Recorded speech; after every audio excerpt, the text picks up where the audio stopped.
Весело и с размахом сегодня отметили один из самых любимых праздников – Масленицу. В Пионерском парке собрались десятки людей, чтобы проводить зиму, игры, конкурсы, концерт и, конечно же, поедание блинов. Здесь можно было отведать их с разными начинками. Праздник организовало представительство Россотрудничества в Цхинвале. Обычно мероприятие каждый год проходит в здании Русского дома. Однако в этот раз было решено провести его шире для возможности посещения большим количеством людей. И действительно, желающих провести время весело, угостившись при этом традиционными закусками, было много.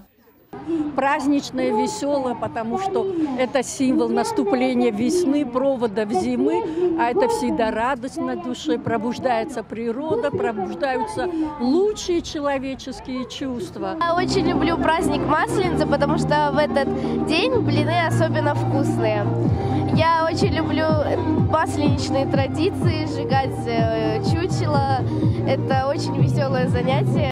Со сгущенкой, вареньем, сметаной, медом и икрой начинки к блинам здесь самые разнообразные. Круглые, румяные, горячие. Очередь за ними выстроилась, что совершенно естественно, большая. А еще здесь можно было попробовать чай из самовара, бублики и другие сладкие яства. Мне очень нравится праздник Масленица.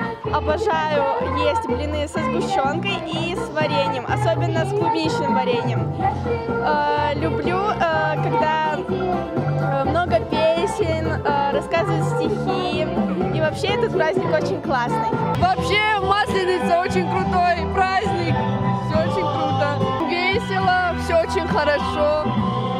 Я обожаю блины, так что мне очень понравилось. На площадке проведения Масленицы угощали не только блинами, здесь гостей также почивали осетинскими пирогами и осетинским пивом. Все здорово, весело, вкусно, ну как положено на Масленицу.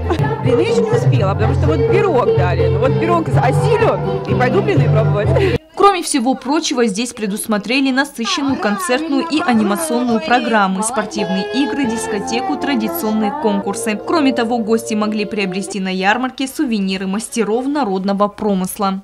Стелла Бязарова, Азамат Кудзе, Влали Кудоева. Информационный выпуск сегодня.